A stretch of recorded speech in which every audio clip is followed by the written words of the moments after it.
I knew I always wanted to be closer with you. And if I think back to before working together, our relationship, it was not horrible, but I don't think it was great. There was something underneath the surface that made it not so great. And what was that for you? You were never home. When you came home, all you did was talk about work.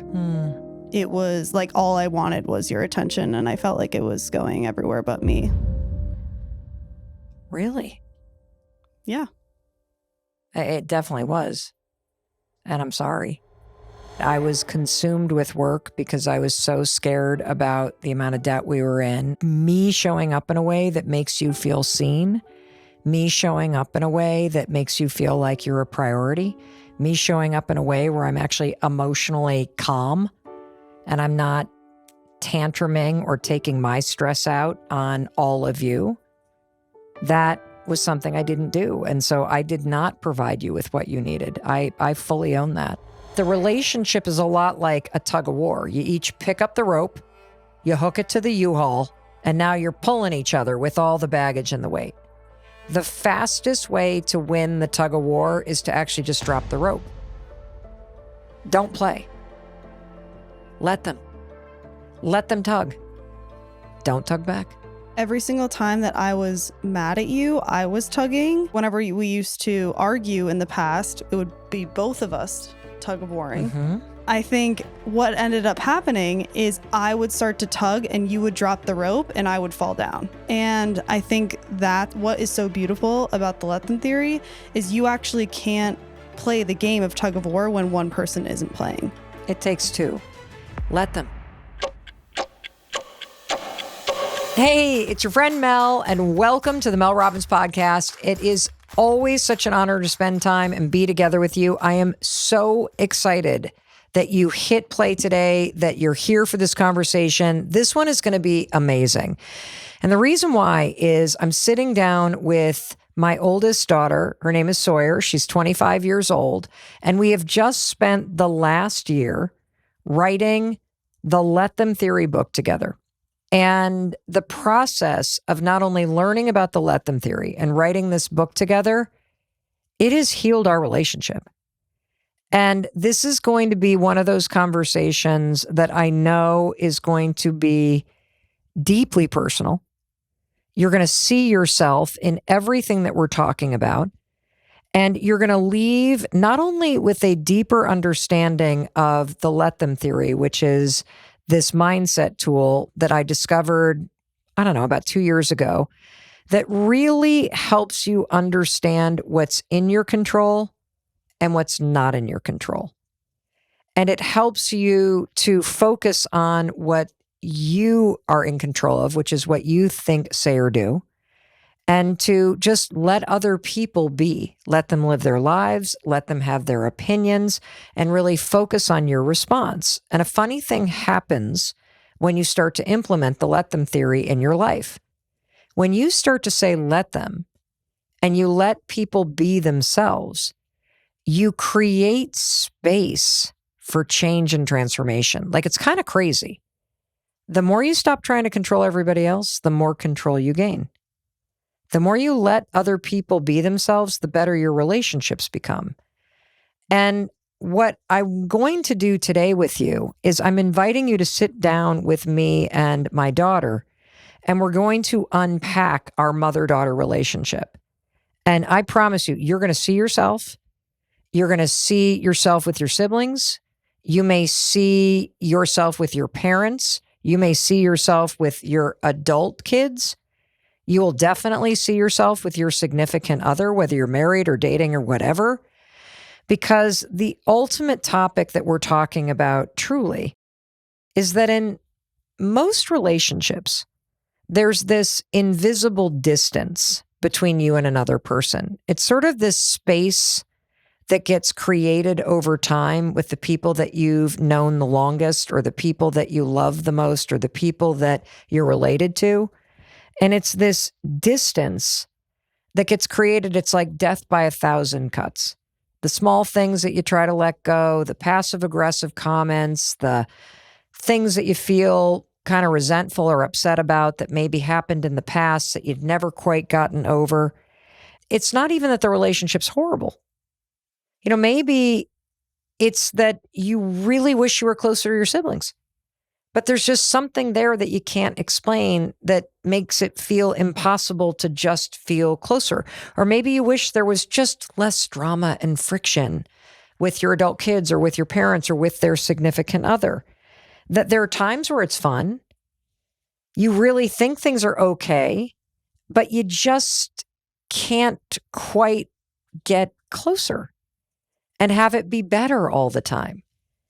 And so in the process of working on the Let Them Theory book over the last year and using the Let Them Theory, my daughter and I truly, deeply, authentically, for real, erased the distance and really became close in a way that we both really wanted to, but never knew how. And so I invite you to pull up a seat and to join me and my daughter, Sawyer. And before we jump in, I just want to take a moment too and welcome you if you're brand new. Because if you're listening to this episode as the first episode that you're listening to of the Mel Robbins podcast, it tells me something about you. First of all, either somebody that really loves you and wants to either be closer to you or wants you to be closer to people in your life sent this to you, which means you have people around you that deeply care about you. And they wanted you to listen to this because they know that this conversation is going to help you improve your life and your relationships, and it will. The second thing it tells me is that you actually care about your relationships because you saw this episode and you hit play. And so my daughter and I are sitting down and we are going to unpack the lessons that we've learned the hard way. So hopefully we can save you the headache and heartache and upset and distance that we created in our relationship as mom and daughter. And you can learn from our mistakes and you can learn from the things that we learned this year as we used the Let Them Theory and as we wrote about it and researched it. And there's one thing I know for sure. You will never look at relationships the same again after joining me and my daughter, Sawyer. And with that, I just said your name very weird, Sawyer. I don't know why I said it weird like that. Sawyer. Sawyer. Sawyer, welcome to the Mel Robbins podcast. Thanks for sitting down with me. Thanks, Mom. And so I guess where we should start is we're going to tell you a little bit about our relationship prior to the past year, where we've had this experience of working together on this project of writing and then releasing the Let Them Theory book. And it all happened by accident. None of this happened on purpose. And that's another really important thing, that at any moment you can change the way your relationship feels. And as Sawyer and I are sharing with you our experiences and what our relationship used to feel like, I'm just going to ask you to be thinking about the people in your life, whether it's a sister or a brother, or it's an in-law, or it's a colleague at work, or it's a friend that, I don't know, it's like the way that I would describe our relationship, and then I'm going to just throw it over to you, almost like a professional roasting, Sawyer, is that I desperately wanted to be closer to you, but I didn't know how to be.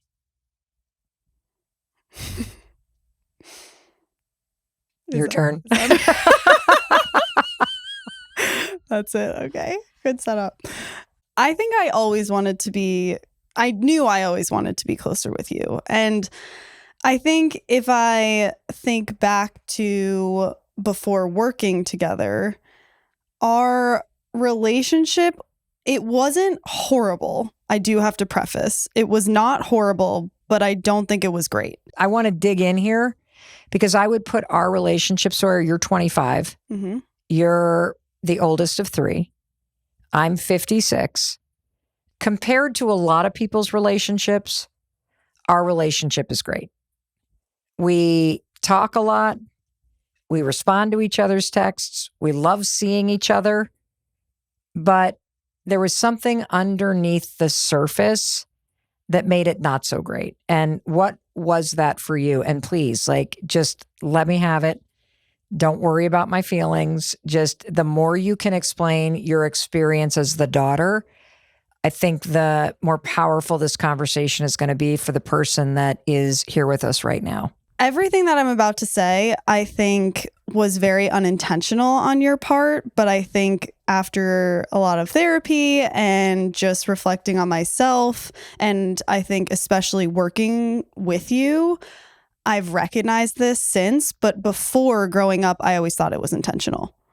And so I think a huge thing is the fact that you were never home and you were always on the road. And then when you came home, all you did was talk about work. And I think that from my perspective as your kid, all I wanted you to do when you came home was like come to my games and prioritize me and give me attention. And it just felt like it wasn't there unless we were asking you about your work.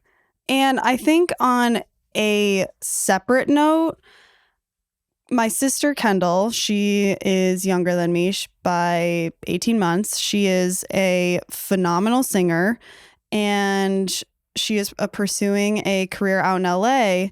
And she grew up as a performer and she grew up in the spotlight. And I think she is on the same track as you in being in the spotlight and being out in the world and people recognizing you, which is unbelievable.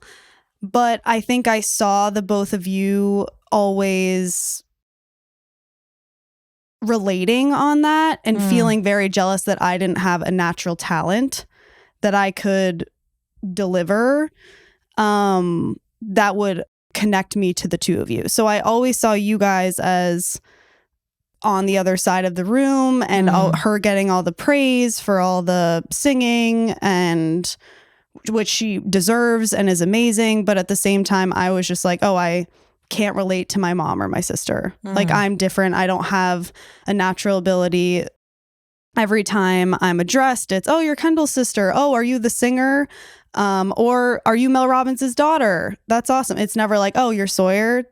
It's so nice to meet you. And so it was always, I was a product of you or Kendall. And I think that that really made me, I think, just resent you, honestly. And so instead of being really celebratory of your work and how much you worked and just you as a person, I think I saw it as all these fans, all these people out there who love my mom are taking my mom away from me. And so therefore, I'm not annoyed at all them. I'm annoyed at her. If you go back in time, though, and if you could explain even how this dynamic was in place before the level of kind of recognition that this podcast has brought, because it's a whole, in my experience, it's a whole different ballgame in the past 2 years than it was when we lived in Sherburne. And so could you share a little bit about your experience even in middle school and high school? In high school and in middle school, you were on the road upwards of 200 days in the year. And I think as you were gone, I felt myself growing closer to Dad and growing closer to Kendall and Oakley because we were always together.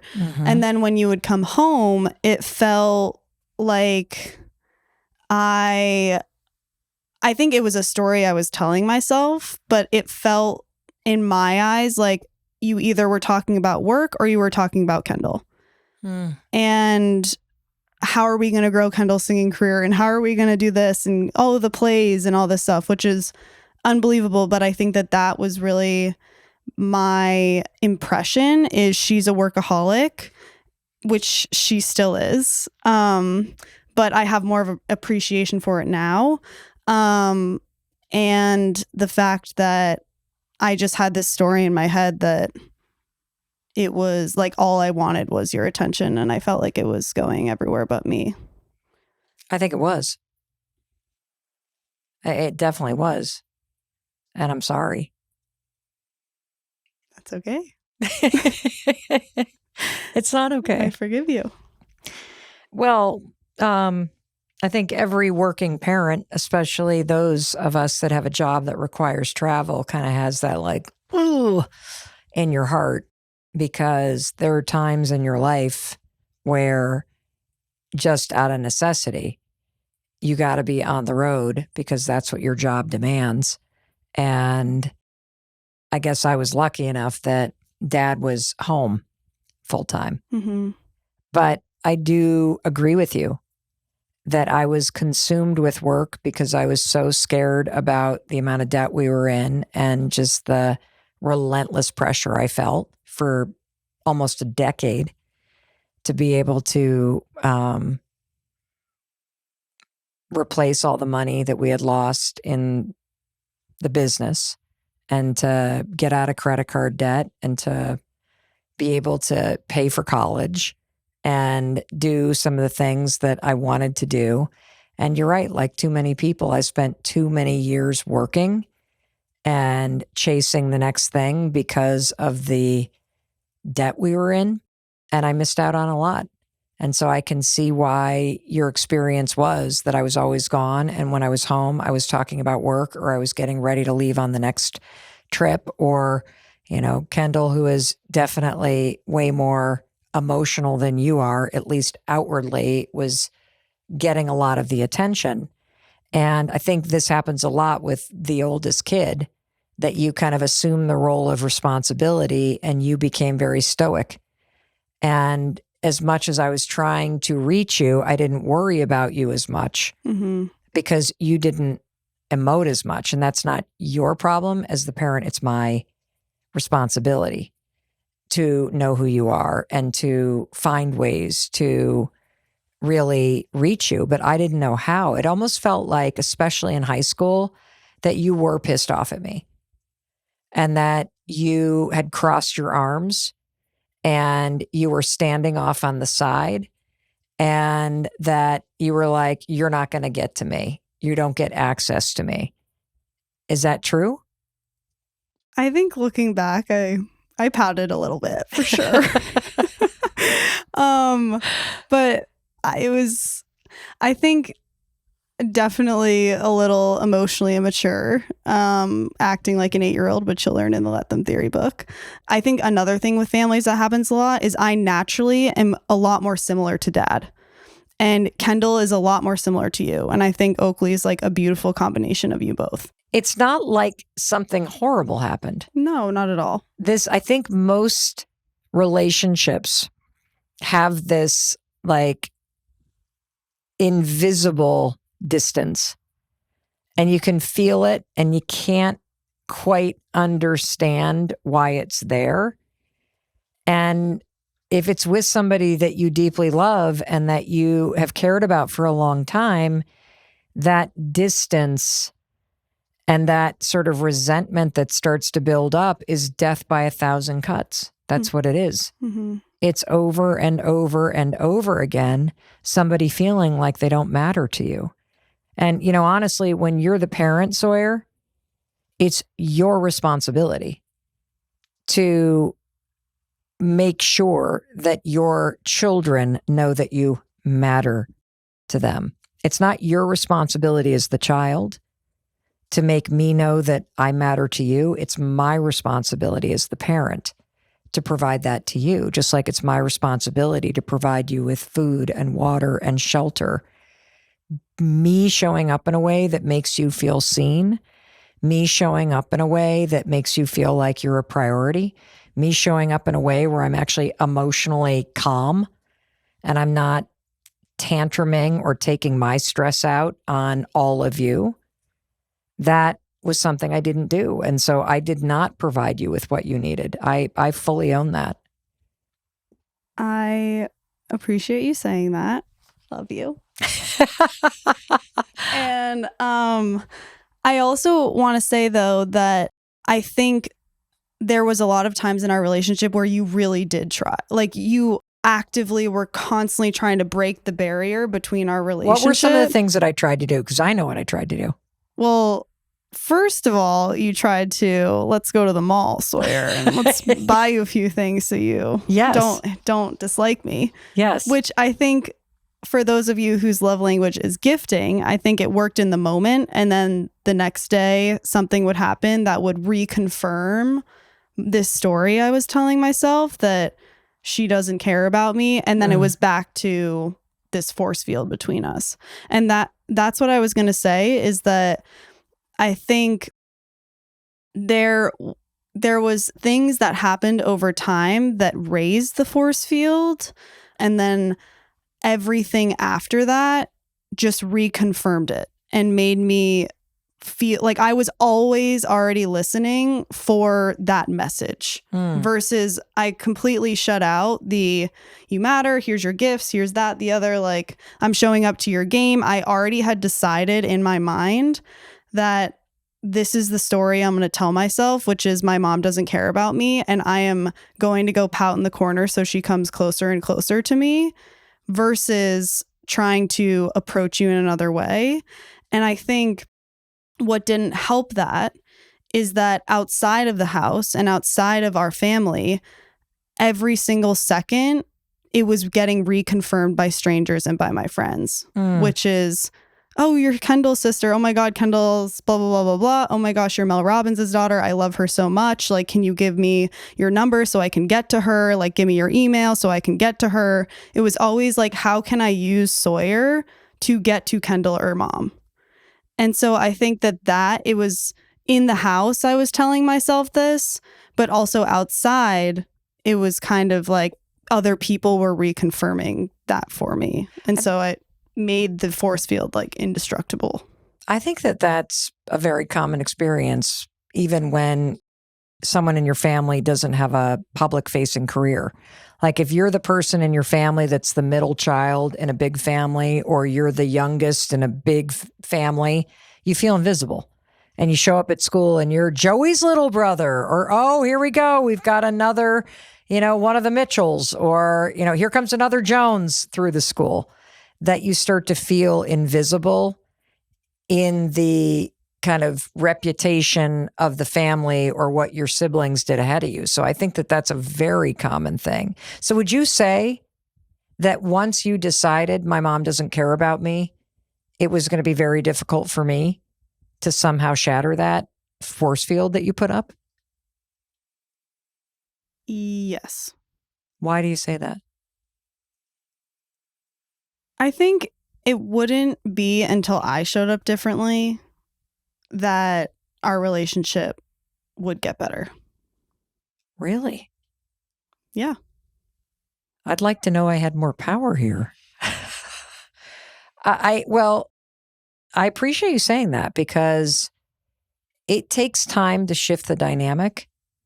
And if somebody is committed to making you the villain in their story, or if they're committed to being the victim every time they tell the narrative of their family, it's pretty hard for people to let go of victimhood. Mm-hmm. It's pretty hard for people to change the identity that they got screwed over, or that their family, everybody's crazy, or nobody cares about them, or I make the effort, but nobody else does. And when you get on that storyline, it's a very powerful thing to tell yourself, because you feel right. Totally. And anger and resentment, it can become the substitute for the love that you actually crave. And the second that you say, well, I was wrong about them, or you attempt to step out of the story where you're the victim and you step into someone else's shoes and try to understand what it might have been like for them, just to see a different perspective, nothing's going to change. But in the conversation today, I actually do think people can change. And I do think if you're willing to examine your own storyline and ask yourself, well, I realize that this has been the story. I realize that it's been for a long time that my sister doesn't care about me, or that my in-laws are selfish, or that I'm invisible in my family and nobody cares. If that's the story and it's been this way for a very long time, nothing is going to change unless you ask yourself the question, well, what do I actually want? Is this how I want it to be? And if you don't want it to continue to be this way, the one person that can change it is you. And I want to be very clear. Your experience as a child is exactly aligned with the mother that you had. I was not available. I was desperately trying to save our family from financial ruin. And I was in panic mode all the time. And I didn't know how to build a business. I didn't know how to do what I was doing. And so I was constantly feeling behind, and I could not do what I was doing and also be an awesome mom at the same time. And so I own that. And I also, though, thank you. And I appreciate that you can, from where you are now and looking back at the dynamic, see what was on my side in terms of the responsibility, and also be mature enough to say, I can see that I crossed my arms back in elementary school and was like, well, she likes Kendall more. And I'm more like dad. So I'm just going to go over here in the corner and be silent and hold it all in and see if she notices me. I think you were trying to reach out your hand towards the end. And I think I still was in that cross my arms, I'm mad at you and I like to be mad at you because then you give me more attention phase. Ooh, can we just stop right there? Because I think that's something people can really relate to. That if I'm mad at you, I'm naturally going to want to make it up to you. And I have this dynamic with people in my life where I feel I'm constantly in trouble and they're keeping score. And that when they're annoyed with me and I can hear it in their tone of voice, that I now have to somehow smooth this over. And I definitely felt that dynamic with you. And I love that you can admit that you liked being mad at me. Yeah, it was great. What was great about it? No, seriously, what was great about it?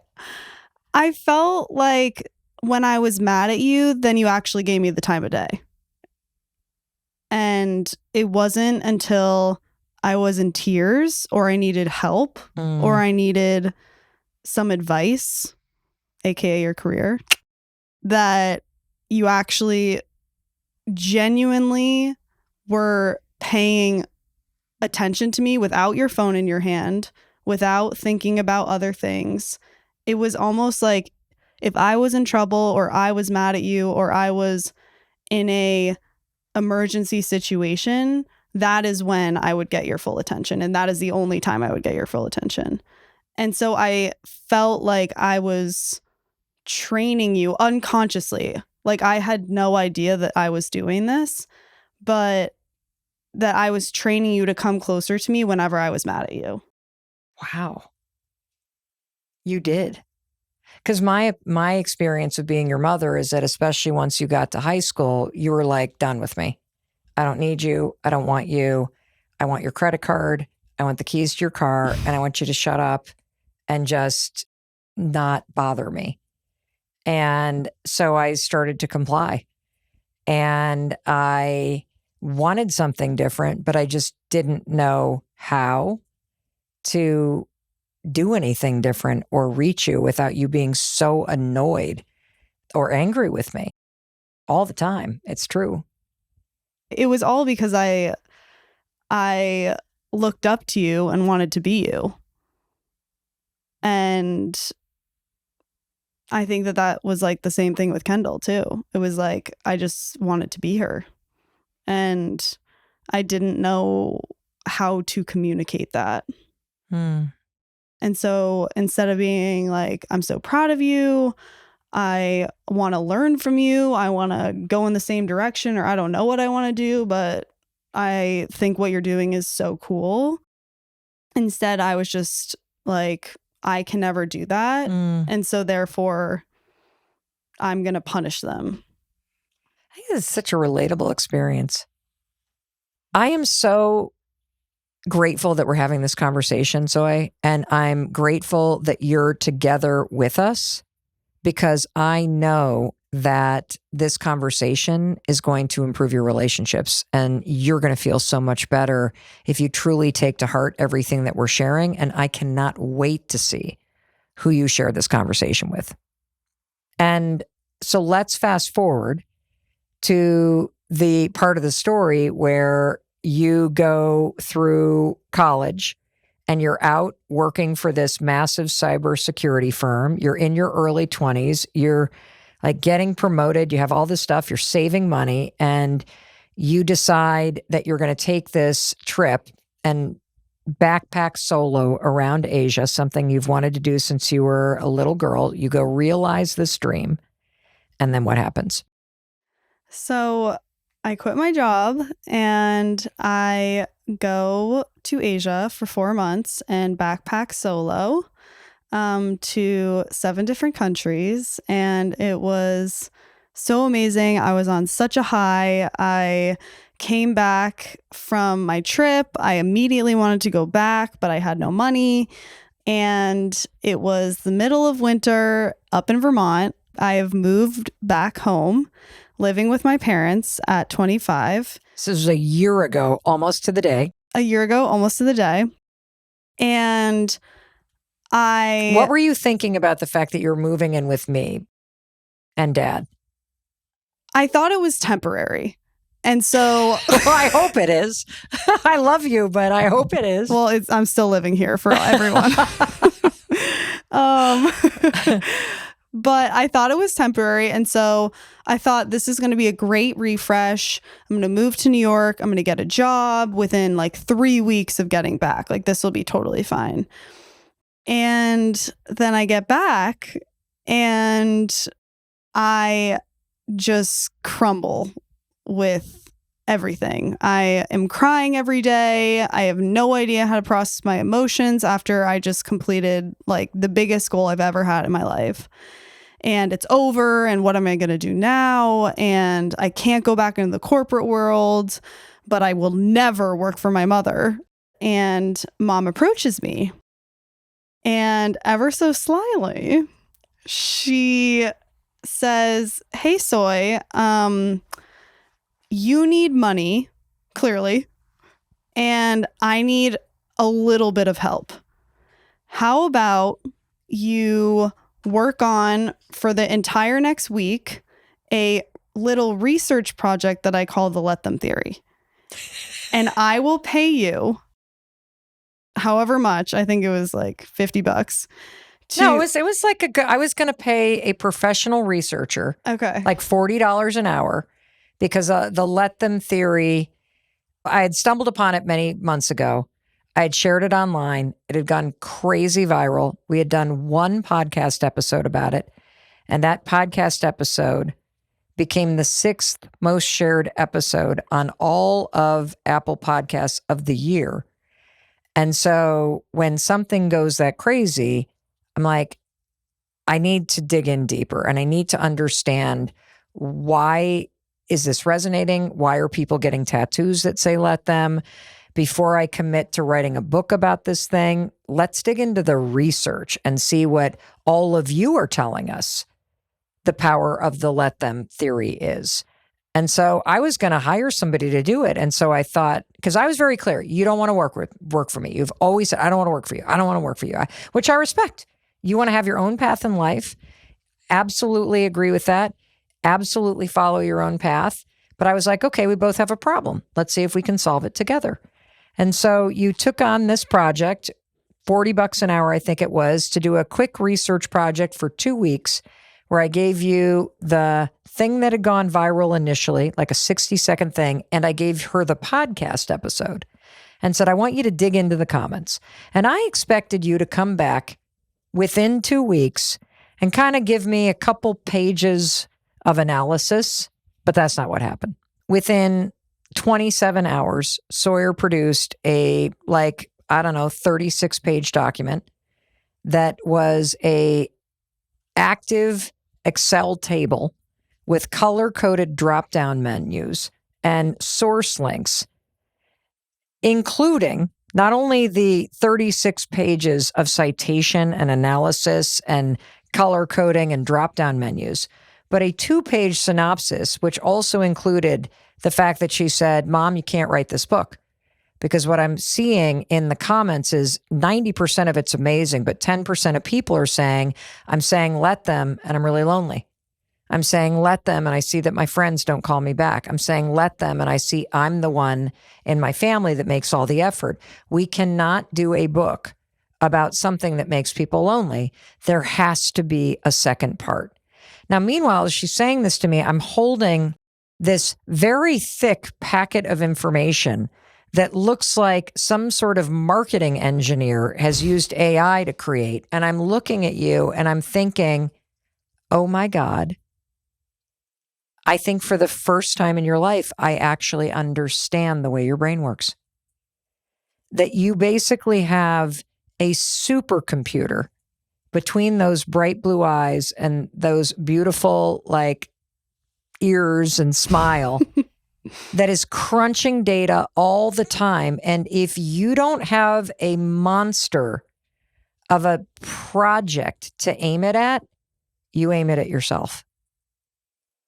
And it made me want to cry because I understood immediately why you're so hard on yourself and why you're always in your head.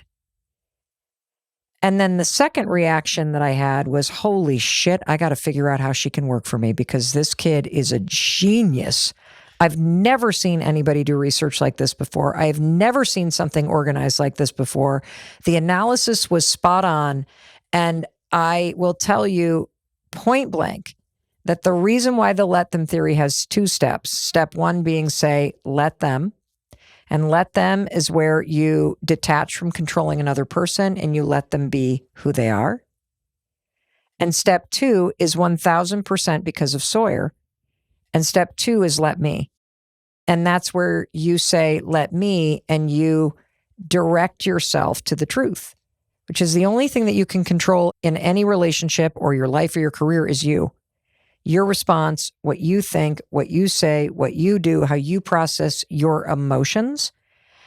And that's where you get to take responsibility for your life. That's where all the control and power comes. Because when you say, let me, you're reminding yourself that it's both your responsibility to figure out what you want to do. And let's talk about the word responsibility. Responsibility just means the ability to respond. And in our case, one of the things that has been absolutely unbelievable around the let them theory is that it's not only stopped you and me from trying to control the other person, but in saying let them to each other. I say let them when Sawyer seems intense. I say let them when Sawyer seems pissed off at me. I say let them when Sawyer kind of has that crossed-armed vibe. And then I say, let me decide how I'm going to show up right now. And there are moments where I choose to step toward you and to try to make sure you know that I'm here. And then there are moments where I say, let me just give her space. Instead of micromanaging her and thinking something's wrong, let me just respect her as a 25-year-old human being who is allowed to have experiences in life that may be challenging. And I don't need to step in and mother her. I don't need to step in and smother her. I can just let her be intense about work right now because there's a lot going on. And so long and the short of it is, you agreed to step on and help me write the Let Them Theory book. I still can't believe it. Why can't you believe it? I am not a writer.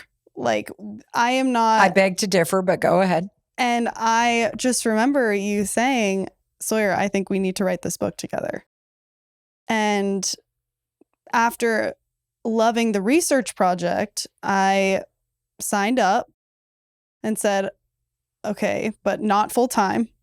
I will be on the side and I will be a contractor. And then I was hold on. This is actually really important because I gotta give you massive props for boundaries. So notice what she's doing. Because here's the thing, in any relationship, when things start to shift, it doesn't shift like that. These dynamics between you and the people in your life, whether it's your mother or your father or your sister or your brother, or maybe it's your adult kids, these dynamics have been in place for a very long time. You both have stories about each other. And you got to be willing to, first of all, go, well, what do I actually want? I know what I have. What do I actually want? And the thing is, before the Let Them theory book and before the tools of Let Them and Let Me, we had a lot of fun together. We could get drunk and hang out and party. We can go out to dinner. We can go on mother-daughter trips with everybody else and post all the photos. But underneath all the veneer, there is that sense of I'm not a priority and this doesn't understand me because she's always working and I got to do it on my own. And dad's the one that's there for me, not her. And I had this sense of no matter what I do, Sawyer's never going to warm up to me. Like, I know she loves me, but she is intentional about needing to separate and not let me in. And I can feel it. Like, you can feel it when somebody in your life is like arms crossed, swords up. I'll let you in when I feel like it, or I've had a couple tequilas. Like, it's just, there's people in your life like that.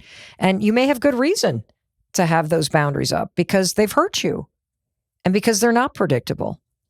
And the more that I was working on myself and the more you started working on yourself and the more we both knew we just wanted to be closer without the bullshit between us, that's where the opening happens. But first you got to decide, I want to change the story here that I'm telling myself for the sake of experiencing something different. And at this point, I was not in the mindset, I'm doing this to improve my relationship with my mom. Like, that is not what I was going into this. It was, I need some moolah and she's got it. So I just want to put that out there, that this was not in a intentional self-discovery, I need to improve my relationship with my mother. This was how my mom marketed it, was this is a launching pad. And I said, great. It sounds for New York. Yes. And for your next gig. And you can learn as much as you want. You can stay for as long as you want. There is no guardrails, but I really need some help with this project. So for however long you wish, it's up to you and we can get started. And I had said, okay, fine, but I'm never going to be full time. And let them. And I think it's so hilarious because growing up, every single week, I think, mom would say once a week, I just can't wait to have a family business. I wanted so desperately for you guys to be part of a family business because I saw how that kept my mom's family in close proximity in upstate New York. And I just figured the world is so busy. How cool would it be to all have work to keep us together? And since the work is digital and interesting and media, there's lots of different things you could do. So I always saw it as, why would I want someone else to run this business? Why wouldn't I want one of you to run this business? And what a better way to be able to be together than to work together. And I will say the experience of seeing you as a colleague has been an extraordinary gift because I get to see how your mind works. I get to see you in meetings with Audible and Hay House and the PR teams and the Today Show. And it's just incredible to get to see a completely different dimension of who you are. And I think if you've got a kid or a sibling or a parent that is an athlete or they're an artist or they do something where you can see this side of them, you know what I'm talking about. But for those of us that don't perform, like, who knew your skill was a supercomputer brain that can do digital marketing and project management and be a business lead? Like, that doesn't come out when you're little.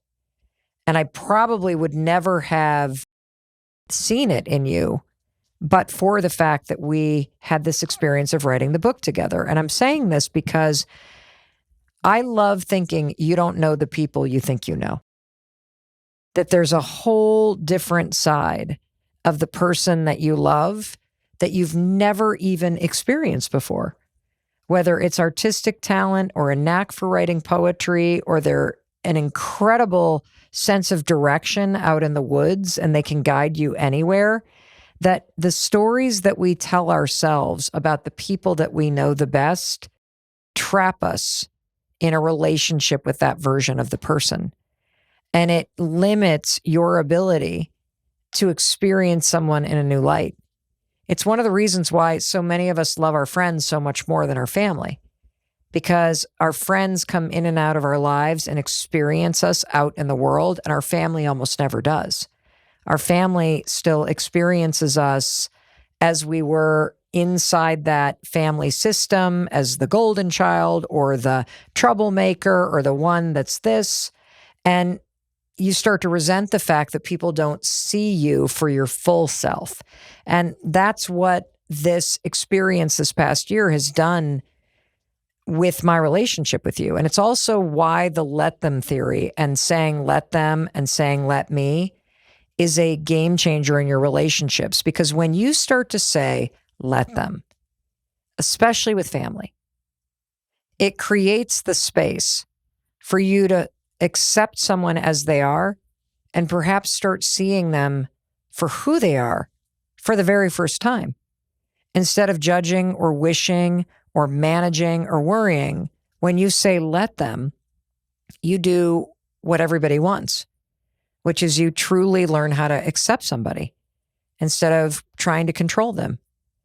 And then when you say let me, you're now cueing yourself and reminding yourself that you get to choose how you show up with this person in your life, what energy you bring, what sort of questions you ask. And when you start to focus on the energy that you bring and how you show up with the people that you think you know best, that's what creates the ripple effect that creates change. When we started working together, I finally understood everything that you do and everything that you have gone through in the past 25 years that I've been alive. And I just had such an overwhelming appreciation and compassion for everything that you do on a daily basis and how much stress and overload, which I am now experiencing, you experience. And it's running a business this size. Yes. No one knows how big this business is. It is insane. And I genuinely don't think Kendall, Oakley, or Dad will ever know how much you go through. And I would never know how much you go through. And everyone that is relying on you and needing your attention and needing things from you. And I think that also really helped me basically look through your frame of reference and your lens. And I think it just allowed me to have so much more compassion for you and so much more understanding and just appreciation. And once I saw the internal side of the business and truly put myself in your shoes, I think it's only then that I was I need to show up differently and I want to cheer for her. I don't want to boo her. And now I understand. It's such an important point, and this brings me to kind of a takeaway for you listening. And it's, if you want to change the narrative or the story or the dynamic with somebody that you care about, especially if you've known them for a long time, you have to truly want to step into their shoes. And we talk about this tool called frame of reference that I learned from my friend Lisa Bilyeu at length, and how you use it with the let them theory. But I'm going to give you a couple quick examples because this is really important. I recently heard somebody say to me, I don't understand why my kids are upset by who we voted for in the election. And what I said to them is, I don't think you're asking the right question.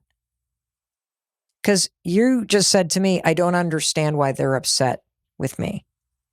Maybe the question needs to be, I need to step into their shoes to try to understand why they might be upset with me. See, I think we stand on our side of the line and we look at somebody else and we judge them and say, well, I don't understand why they're like this. Have you ever stopped and asked yourself, I wonder what it was like for my mom? I wonder what it was like for my sister. I wonder what it was like for my little brother. We're so consumed with our experience that we start to build a narrative around it, but we never actually even want to step in and consider. And I remember my relationship with my mom shifted immediately the second I stopped to ask myself, wonder what it was like for my mom to be 19 years old in the middle of Kansas City, married to my dad who was starting medical school. And here she has a newborn and she's working nights at the IRS. Her family is halfway across the country. It's just her and my dad who's starting medical school. She's a brand new mom. She's just got her friend. I wonder what that was like. And when you stop and step in someone else's shoes, what you realize is most people are not monsters. Most people are doing the best that they can with the resources and the life experience that they have. In the words of Dr. Ablon, people do well when they can. And we tend to judge from our point of view, and then we sit there and cross our arms and go, I don't understand why my mom's so upset with me. I don't understand why my sister's so selfish. I don't understand why. Well, have you stopped and asked yourself, I wonder what it must be like to be that person? If I assume good intent, I wonder what that must be like. Because there's a difference between wishing someone would understand you and actually taking the time and being interested in understanding why they might think the way that they think.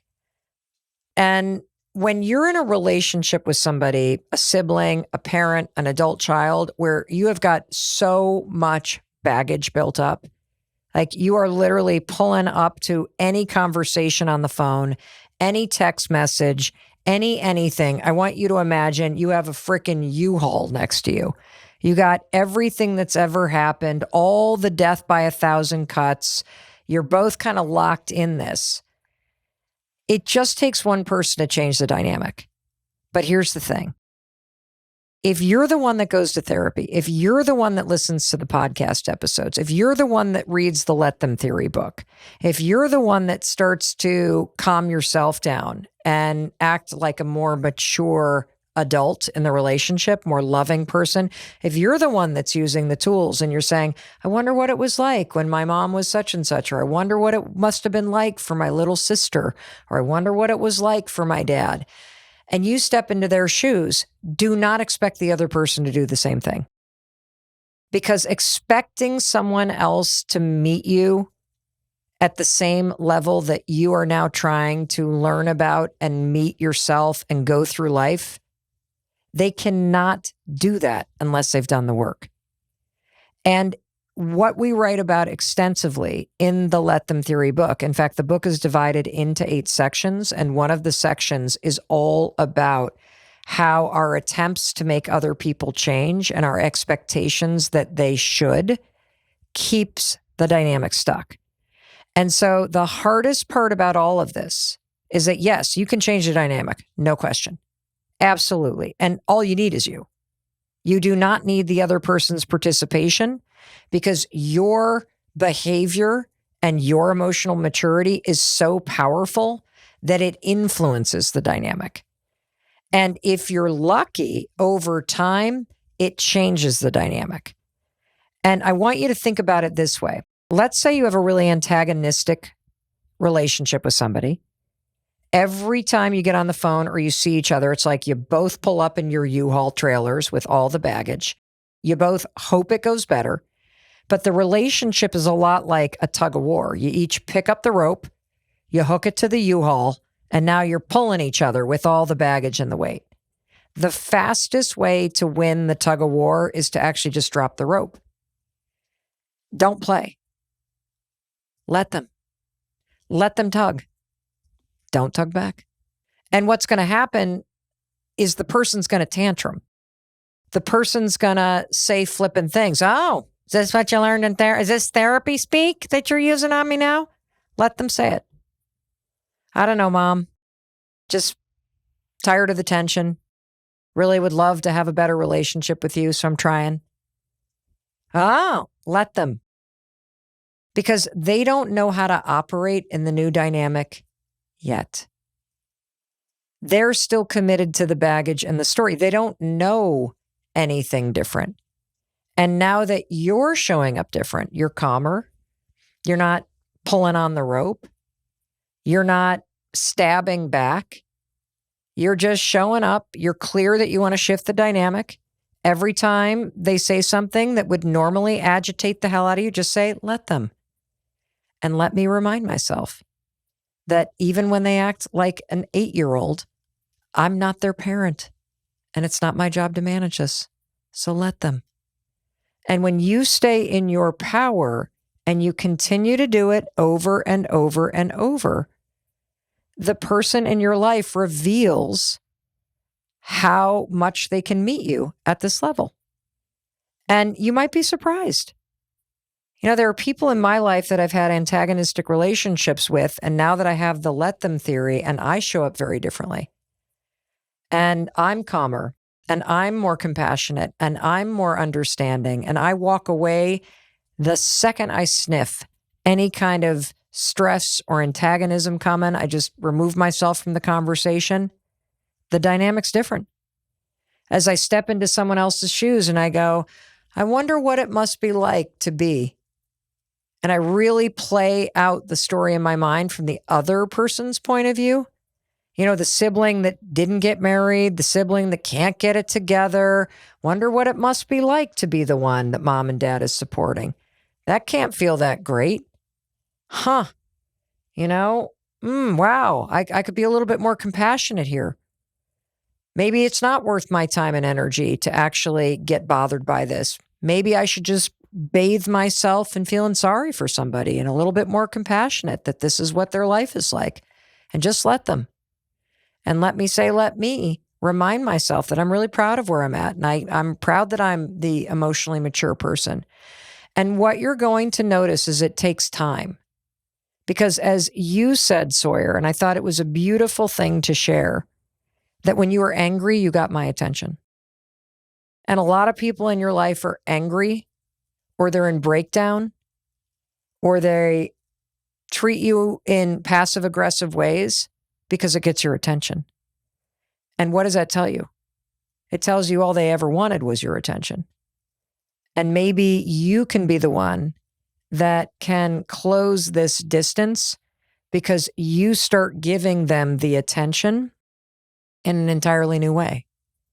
And when somebody starts to feel tended to, and they start to feel like they have a little bit more of your attention, it's kind of shocking how people change. Now, it doesn't always happen, and that's something that's important to say.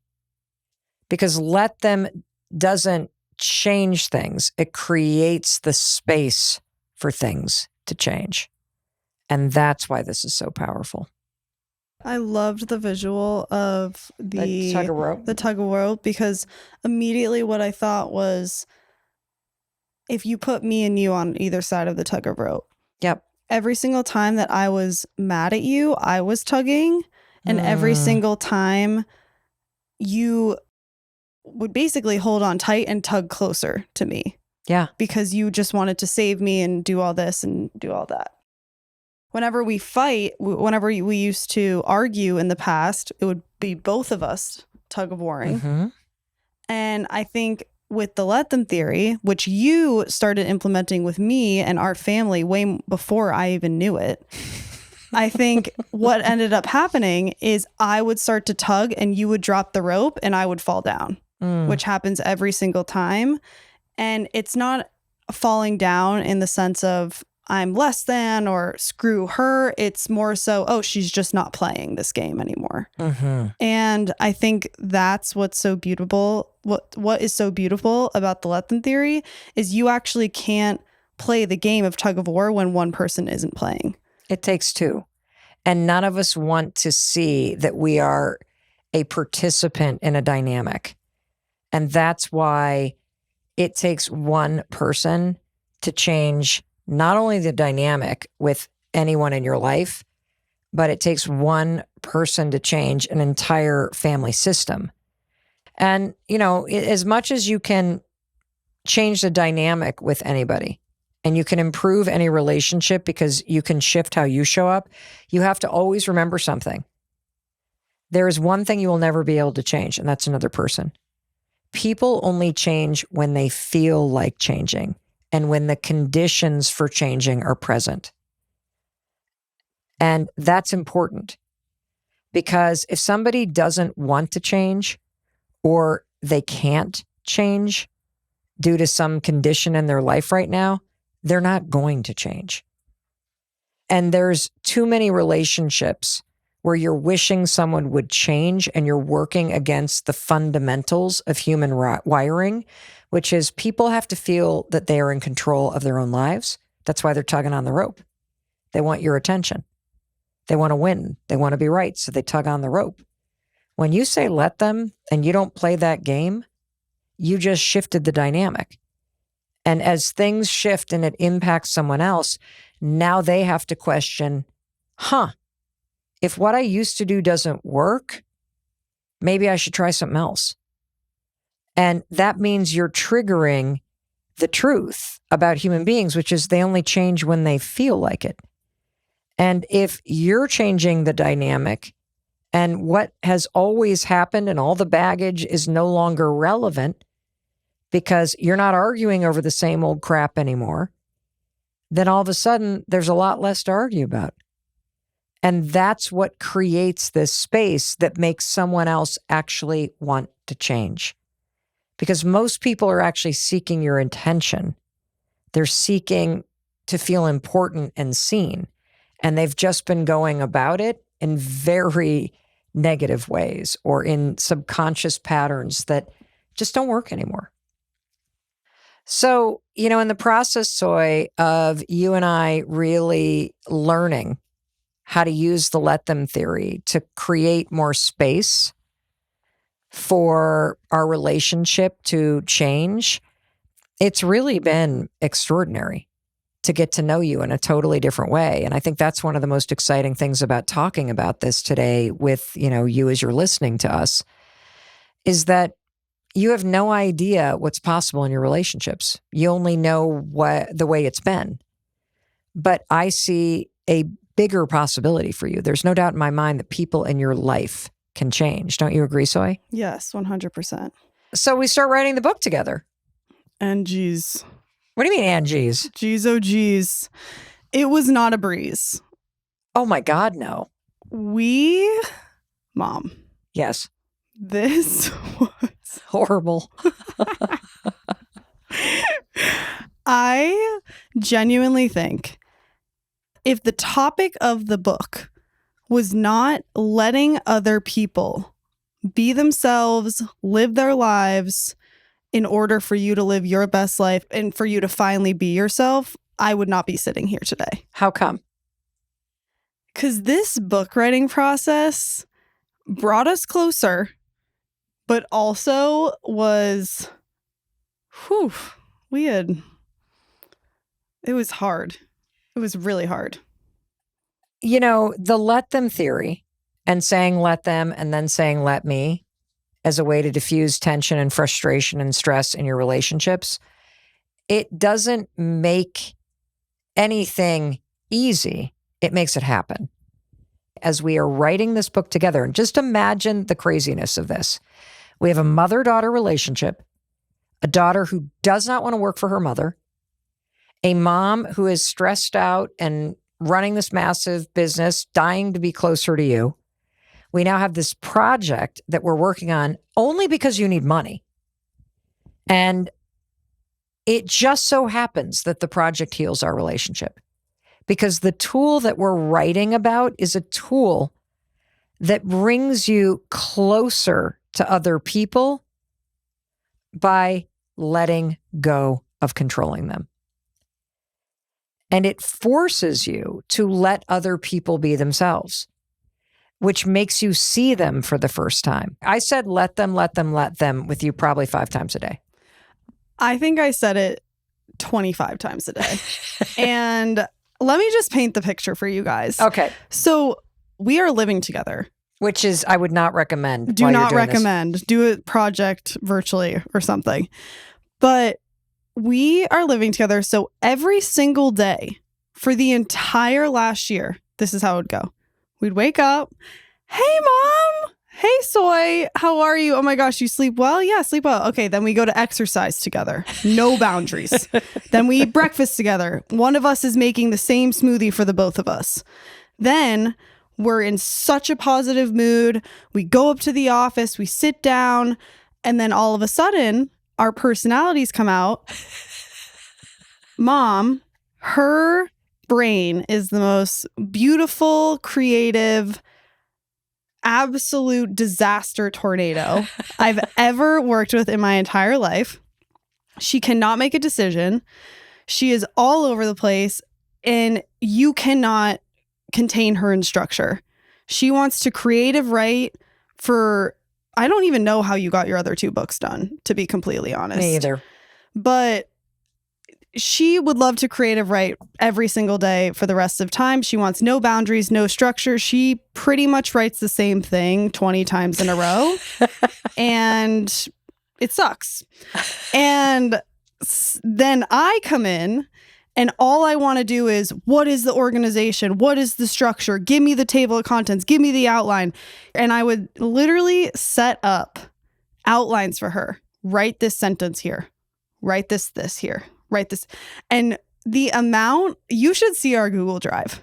It is like 5,000 different documents because it is me creating structure, Mom not writing in it, and then her creating a whole separate document where she chooses to write everything, and then coming back to me, and then we come back together. It was, both of our brains do not work well together. No. And so the entire time I was trying to control her and she was trying to basically run away from me. And so every single day it would start off with us just saying, let them. Every single time I really had to let go of my need to put this into a structure and come up with the main points and summarize it and just work in order of chapters. Meanwhile, we are all over the place and creative writing, and we're doing this and then we're scrapping this. We literally went through 11 manuscripts. And when I say 11 manuscripts, it's not a sentence change. It is a scrap the entire thing and rewrite from page 0 the entire manuscript. 11 of them in the last year. All of which I said, I think we're good here. I think not we good can. enough. And it was not good enough. I agree. Let them. But I literally had to say, let them every single time. And so that's about 12 p.m. when we start getting hangry and annoyed. And then we eat because we both notice that we're starting to get snippy and on edge with each other. And then comes the afternoon where it can go one of 2 ways, mostly one way, which is blow up fight, crying. You don't listen to me. You don't do this. You don't do that. And then it's a total relationship, like therapy session between the two of us where we end up crying and hugging and then getting back to work. And then if it was a good day, we have a glass of wine. If it was a bad day, we have a glass of wine. And then we go to bed. And then we literally every single day, Monday through Sunday, that was our routine. And then in between that, producing all these podcast episodes and giving speeches and everything. It was a lot. It was too much. But the bigger takeaway is this, because I don't want you to be discouraged from ever working in a family business. And I don't want you to think that all of the tension and fighting was for naught, because the bottom line is writing a book is a colossal undertaking. Typically, you would do it in 2 years. We produced this one in 8 months. That is insane in terms of the timeline. And the only reason why it got done, it was because of you. And when you're not only dealing with somebody that you have a story about and you want to have a better relationship with, but you also have very different working styles and thinking styles, using the let them theory is a lifesaver, because every time I would say let them, because Sawyer was yelling at me that I was rewriting a chapter and I wasn't following the outline, and why even bother doing an outline if you're not even going to follow it? Every time I said let them, what happened is I recognized the genius in your brain, because this is how you think. You know, in life, there are what I call box jumpers and box steppers. So if you imagine a path, every step, A, B, C, D, E, the path leads from point A to point Z. You're the kind of person, Sawyer, that you don't need to see point Z. You know exactly what A to B to C to C to D. You are a genius. You are a box stepper. You can take any process, you can organize a structure around it. Like, my brain cannot do that. It can't. Your dad is the same way. I am a different type of thinker. I am what you call a box jumper. And it is my genius to stand at point A and see all the way down the line and go, oh, we're going to W. Now, I have no idea how to create a map to get there, but I know we're going to get there. And here's the problem with most of our relationships. I want Sawyer to be a box jumper. I want her to think like me. I want her to be like me. And that's why I feel frustrated and tension and like anger and resentment, because you're not like me and you don't think like me.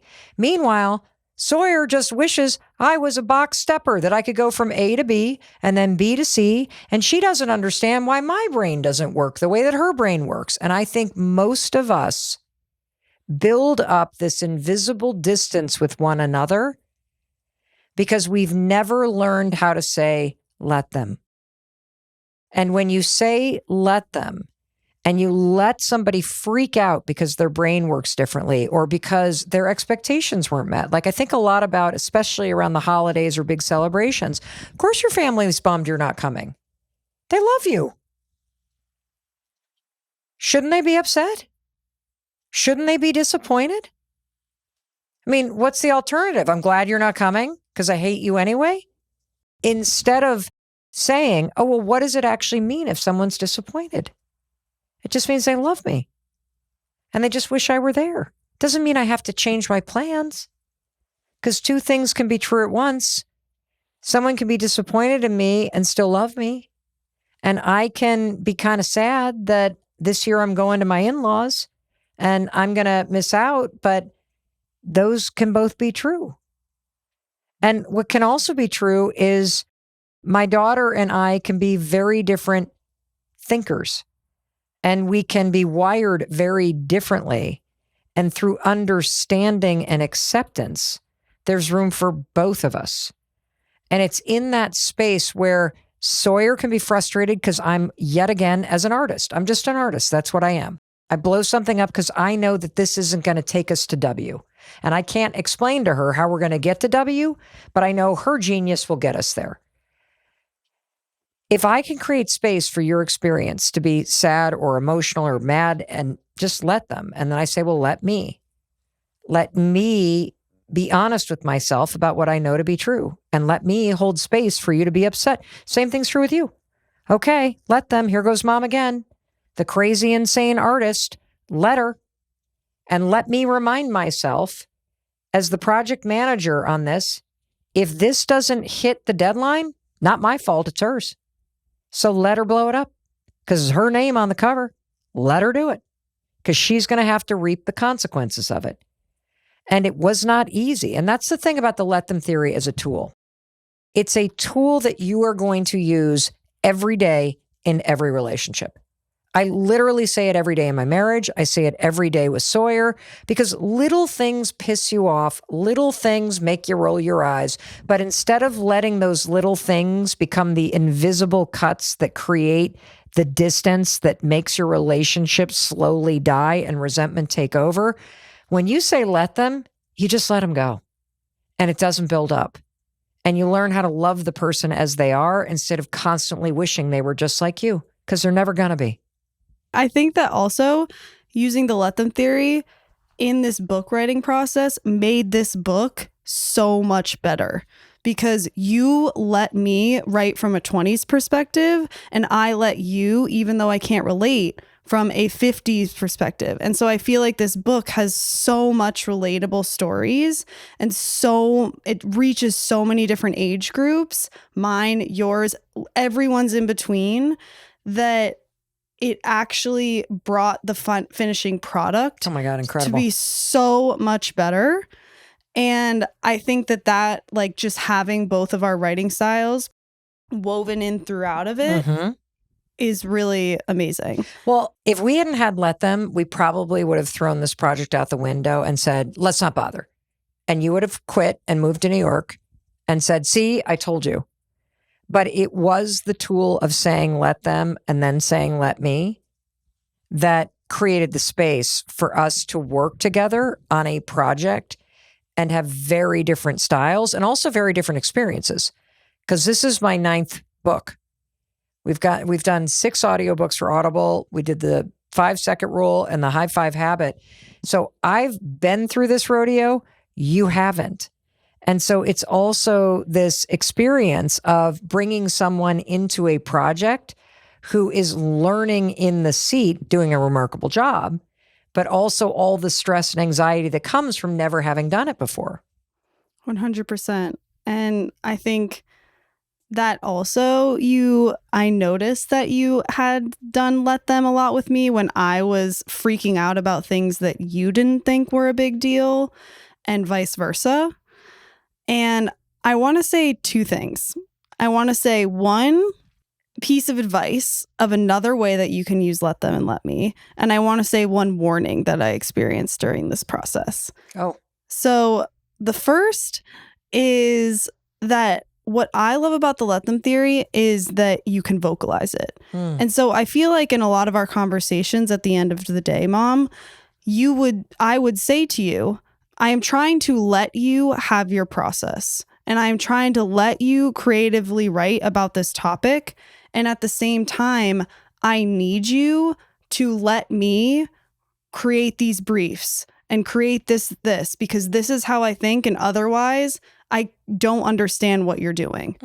And so I feel like it's a tool for you to approach a conversation as well as saying it to yourself. Whereas you can go up to your loved one or whoever you are hoping to communicate better with or build your relationship stronger and say, I am trying to let you do X. And at the same time, I need you to let me do X. Sawyer, that is a genius takeaway. And let me tell you why, just to add to this, because it's way bigger than working on a project with somebody that thinks differently. There are going to be times in any relationship, whether it's with a sibling or a parent or an adult child or the person that you're in a relationship with, where you don't like what they're about to go do.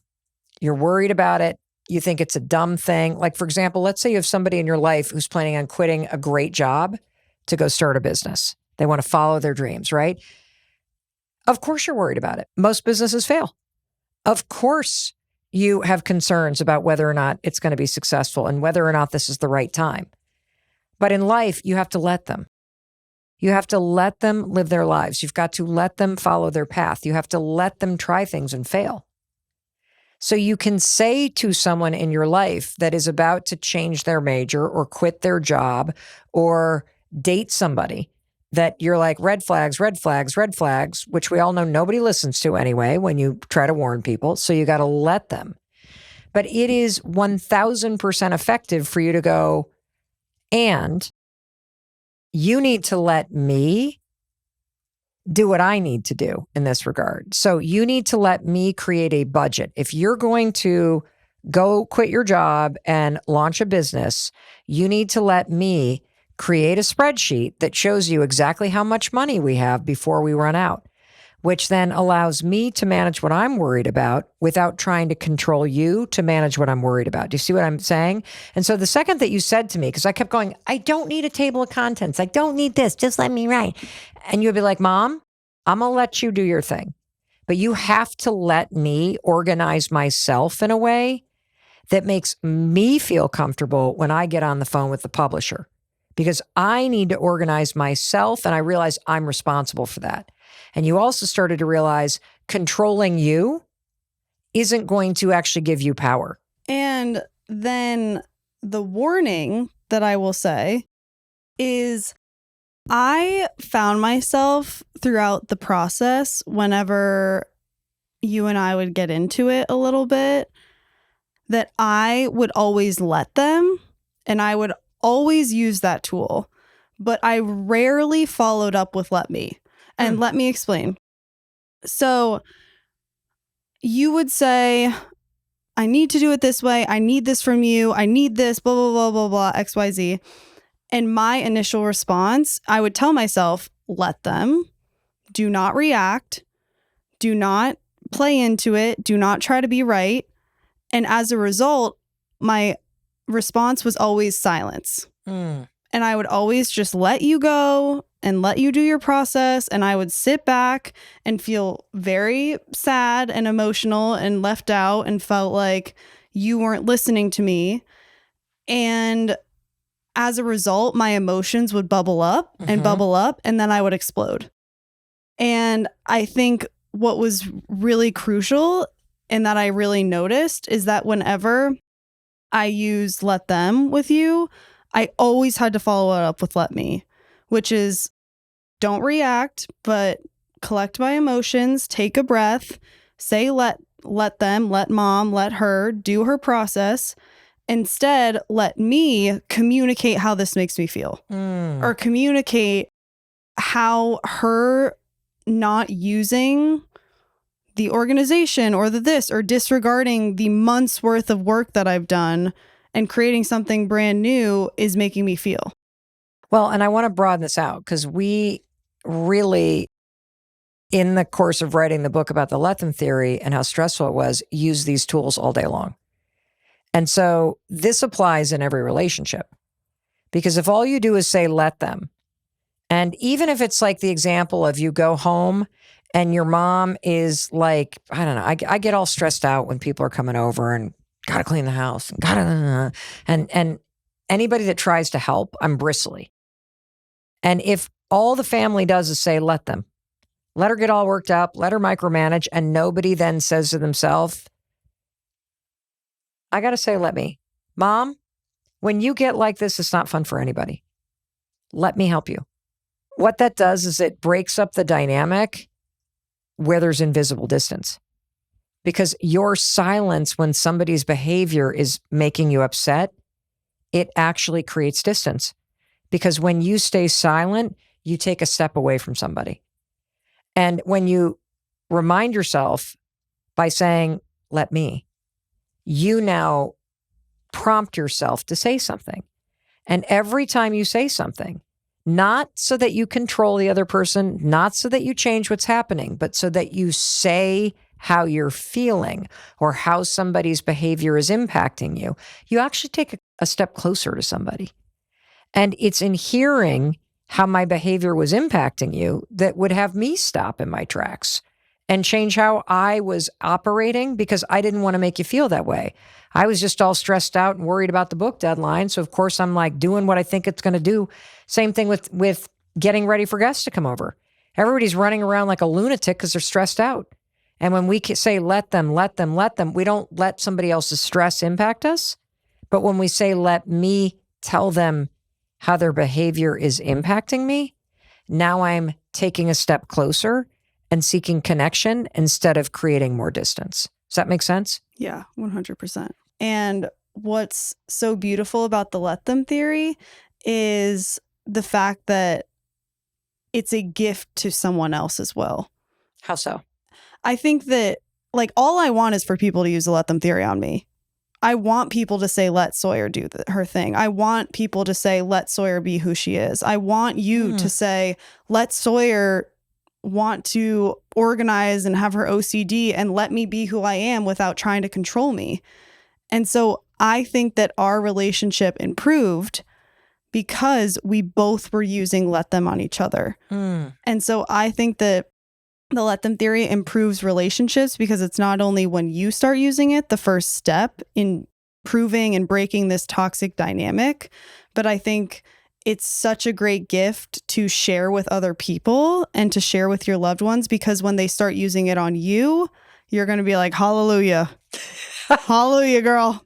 Yes. Keep using it. Like, it's so amazing. And it's great. I love it. I do too.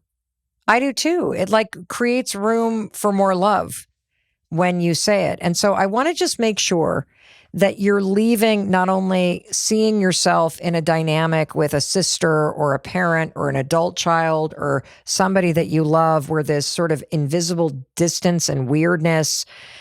I want to make sure that you really kind of get some of the key takeaways. And the first one is we all have a story about the other person. And until you recognize that you have a story about the other person, and Sawyer's story was what about me? I think my story about you was that you don't care about me and that you only care about work and my siblings. And oh, God, I still hate hearing it, even though I know it's not. It's not my current story. What's your current story? That I think my current story is that you've gone above and beyond and worked your ass off your entire life to provide for us and to show up for us and to love us in so many ways and provide and like just be the best role model in the world. And like, I think you're the best mom ever. And my story was that you're always mad at me and I've done something wrong and that you don't need me. And that you don't want me unless I'm paying for something or you have an emergency. And that is not my story. My story now is that I get to see you every day and work with you. And I have just crazy admiration for the way that you think and your work ethic. And as your mother, I'm just worried. I want you to have a little fun. That's all. But I got to let them. Book launch is almost over. Launch. Yep. Then I'll have some fun. That's tool number one. Recognize the story you're telling and then ask yourself, what is the story I want? And if there is this invisible distance or this weird friction, what do you want? And it might just be, I'd just like to be a little closer. I'd like to have more fun again. I'd like to stop arguing about stupid stuff. I'd like us to both come out of our corners and uncross our arms and just realize we're on the same side. And, that brings me to the next thing, which is it's very helpful to stop and ask yourself, I wonder what it's like. I wonder what it's like to be the oldest in a family of 3 where mom's always working and dad's business failed and mom's always gone and she's always stressed out. Like, I wonder what that's like. And to have a younger sister that's on a stage and that is this and that. I wonder what it's like to feel the weight of responsibility and to feel like you're not seen or that things are never good enough. And when you stop and go, I wonder what it's like, and you put yourself in their shoes for the sake of truly wanting to understand what their story might be, it allows you to lower your sword and uncross your arms and drop the rope and really come from more of a place of a little bit of compassion. And then you're going to use the let them theory and you're going to say, let them, whenever they're just being themselves, whenever the U-Haul arrives with all the baggage, whenever the old stuff comes up, whenever you feel the distance, the stress, the frustration, the whatever, let them. Because the more you let them be, the better your relationships are going to become. And the more the dynamic shifts. And then you got to always remember to say, let me. Because that's where you remind yourself that what you feel and what you need and the actions you take really matter here. And the final piece of advice that I want to give you is that there's no doubt in my mind that the let them theory alone would have transformed our relationship. But it was accelerated in terms of the timeline for transformation because we had a project to work on. And this is a really important thing to consider. I bet you've had experience in your life where something happened. Maybe somebody got really sick in your family and everybody drops everything and runs in to help. And suddenly the baggage isn't there because there is something other than the history that everybody's organized around that made you be on the same side. And so I want you to consider, is there some kind of project that you could think up that could help you erase some of this distance Could you ask for help? Maybe there's a back bedroom you need to move out and you want to set up an office, and one of your siblings or your mom or one of your adult kids is fantastic at kind of interior design and Pinterest boards. What if you ask them for a little bit of help? It's a project that you could organize yourselves around where you're on the same side. And this kind of thing isn't just what Sawyer and I experienced. I dug into the research because I was really curious about this. Turns out that there was a study done. In fact, 2 of them that I want to share with you because I think you'll find it empowering.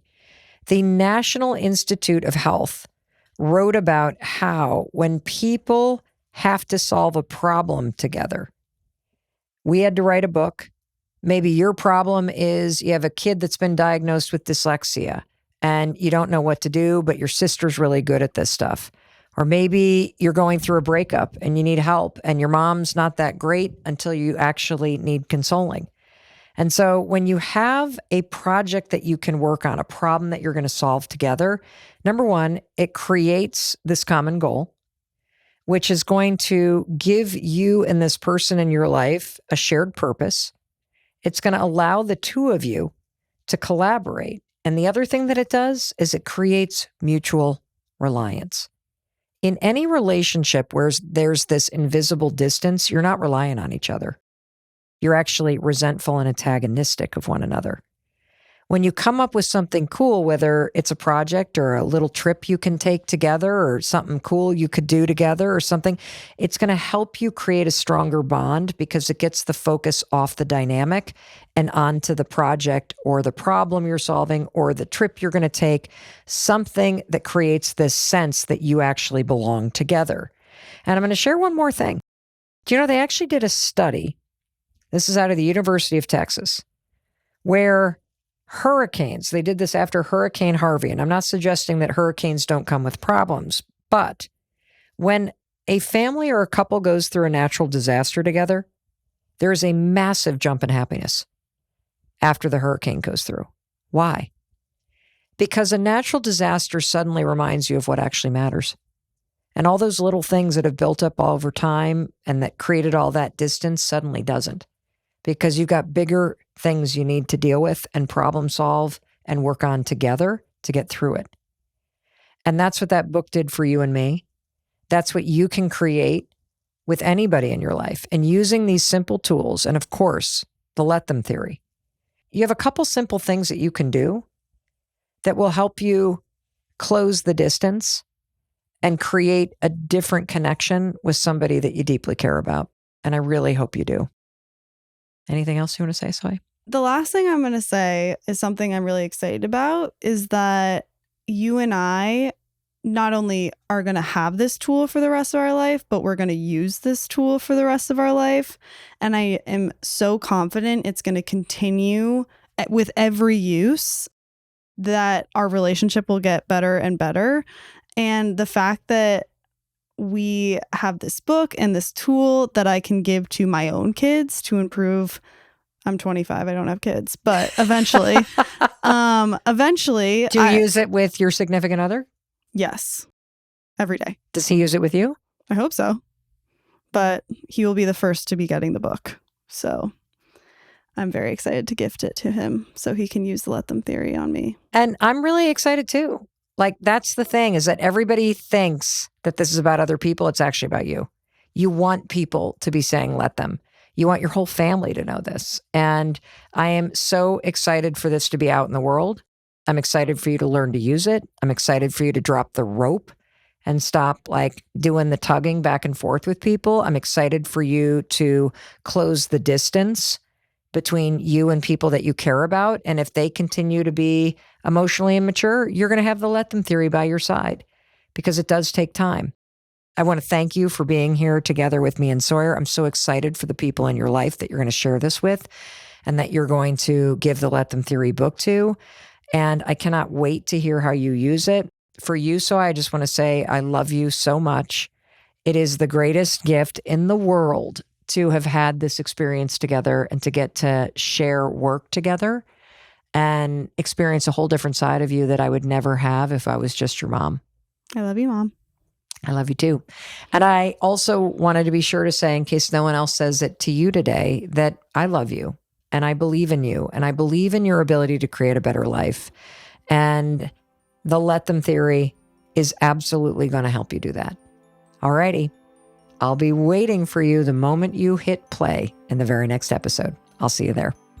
Thank you, by the way, for watching all the way to the end. I love that you are here. I cannot wait to see who you share this with, particularly siblings, mother, daughter. This is also father, son. This dynamic is present for all of us.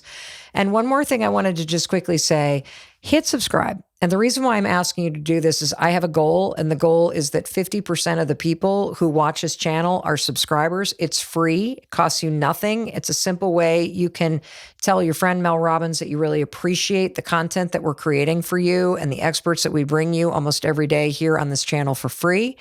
And right now we're about 7% away from reaching that goal. And so your subscribe would be a huge deal. Really appreciate that. Now, I know you're probably thinking, Mel, I loved this. What can I watch next? Well, I am going to be waiting for you in this video. You're going to absolutely love it. And I'll be there the moment you hit play. I'll see you there.